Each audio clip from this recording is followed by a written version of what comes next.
Alright, what's up everybody? The Setup Man coming at you today from sunny Las Vegas, driving a Cup car in test session mode at Las Vegas. This is an update. I have already put out a Las Vegas Cup setup, I think about a year ago. This one actually runs about the same lap time, 30.1, but I think it's a little easier to drive, a little more stable in the long run. I've been trying to do some different things with setups, and I've been running stuff that's just a little bit more on the loose side. So if this is too loose for your liking, my advice would be to go up one click on the front sway bar, 2 clicks at the most, and you'll probably get rid of any problems you got with the car getting loose on you. Let's hope that I can get a decent lap time here. When I wasn't running my mouth and just concentrating on driving, I was cranking out 30.1s all day long, but I'm having a little trouble doing it while I am trying to yap at the same time. 30.228, that felt pretty good too, so let's see what I can do here on lap 2. Maybe I can get just a little bit more speed out of it. Once I get a fast lap here, I will talk about how I get around this place, and then we will go to the garage and show the setup, and I will do a little bit of a compare and contrast on this setup versus my original one. There's my 30.1. That's what I was looking for. So now that we got that, let's talk about how we get around Vegas. Then we'll go to the garage. So key to Vegas to me, to get the absolute best lap times, is in both corners I got to be down at the bottom of the track, okay? I just got to be down at the bottom, and I don't mean a half a groove off the bottom, I mean on the white line. So starting into turn 3, what I am looking at is this white line across the track. About the time I see that white line, to me, this is the start of turn 3. I don't care where the pavement starts to turn or where the banking changes. This is the start of turn 3, and here is where I dive it to the bottom. Or I shouldn't say dive it, but I start coming off the wall and going to the bottom. On new tires, I'm really not lifting. I'm lifting, but I mean, I don't even know if it's enough to make a difference in the engine RPM. That you can't tell it when you're listening to the audio, but I am maybe down to 90% on the throttle, but I am really not lifting very much at all. Now on old tires, I will lift a little bit going into that corner, and I'll lift pretty much shortly after I come off the wall. But like I said, on new tires, don't hardly lift at all. I get this thing right down here to the bottom, and I want to run this white line all the way around the corner until I get to the exit. When I get to the exit of the corner, I will let it drift up, but when I am going through the corner, to get your absolute best lap time, I want to be right down here on that white line. Don't hit the apron, so you don't have much margin for error. Because you hit the apron, you're going to have problems, but get down there right on that white line. I let it drift wide. Now, when I am getting ready to come through the straightaway, this looks like a V here in the webbing in the catch fence. That's my mark. That is as close as I want to get to the outside wall, okay? So once I see that point is when I start bringing the car down to the bottom, and what I am going to do is bring it down to the bottom and actually run the apron down here through the front stretch, just taking the shortest path I can think of around, or can get around here.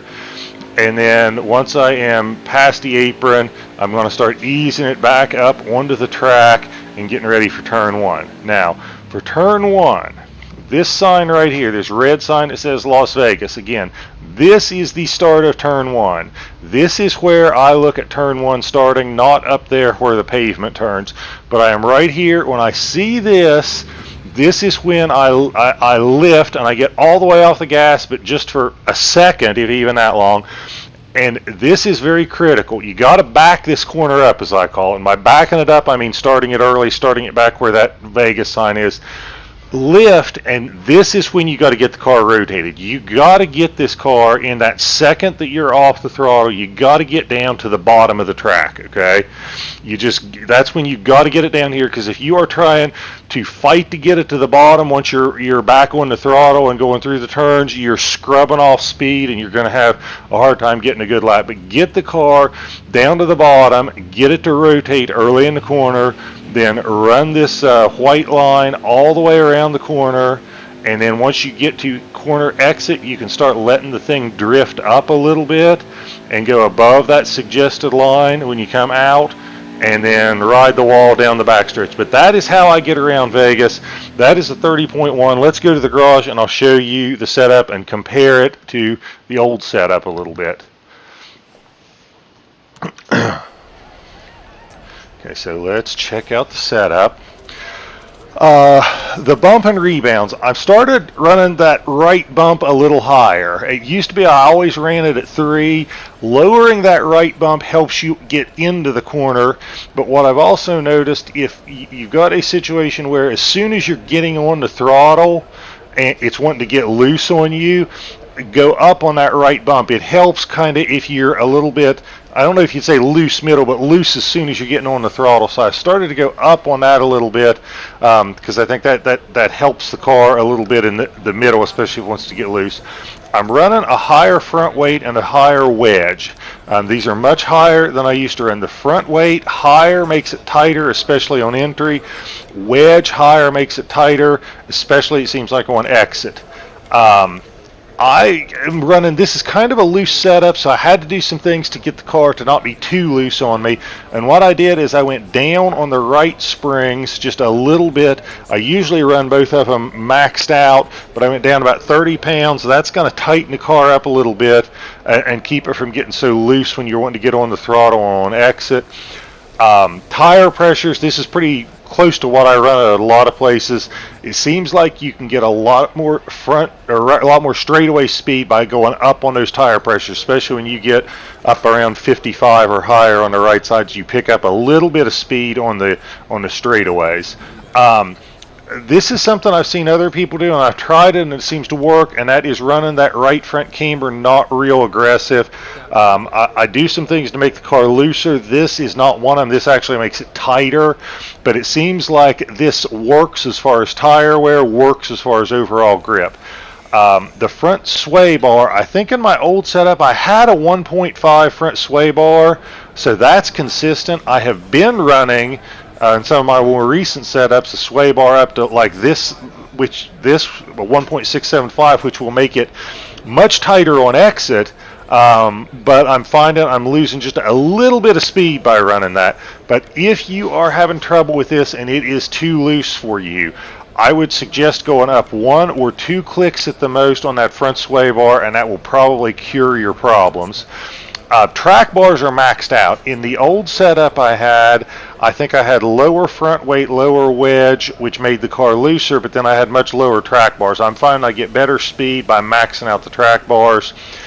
The wheel lock, I feel like running a lower wheel lock, and the wheel lock means if you're turning the wheels all the way to the left with your wheeler controller, how far do they turn? Okay, so 5 degrees is less than I think the default of I think 12 or something. So you're not turning the wheels as far to the left, which helps because if you are turning the wheel all the way to the left, you're kind of either plowing or you turn it all the way to the left and you got it at 12, it's going to want to really turn left and get loose on you.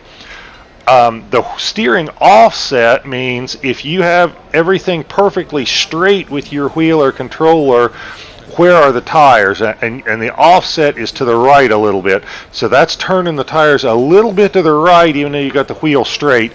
I think what that does more than anything is on the straightaway, since the straightaways are banked too, it keeps you from having to turn your wheeler controller a little bit to the right to keep the car going straight. What I found it does is by going down on it, it seems like it makes the car turn better on entry. So I started running a lot lower there. Gear ratios, and then I'm going to wrap this thing up pretty quick. This gear ratio worked for me. In my old setup, I ran a 2.86 here. I found that by pushing the RPMs a little bit and running a 2.94, I get better drive off the corner, and I'm really not sacrificing any speed at the end of the straightaway. And as have the tires wear and you're going a little slower in the corner, it's nice to have that RPM higher with this 2.94 gearing because it gives you better drive off the corner. So that is what I've got for Vegas. Try it out. I think I'm going to have some comments from people saying it's loose. And again, if it's loose, go up on that front sway bar, one click, two at the most, and I think you'll be happy with it. But I've been running against some really, really fast guys in leagues and was tired of getting my ass kicked by them running looser setups. So I decided I had to figure out how to drive looser setups or at least make a looser setup so that it is drivable. But hope this works for you. Give me some feedback. Tell me what you think. Hope it runs lots of fast laps for you, and hope you guys have a lot of fun with it and have a great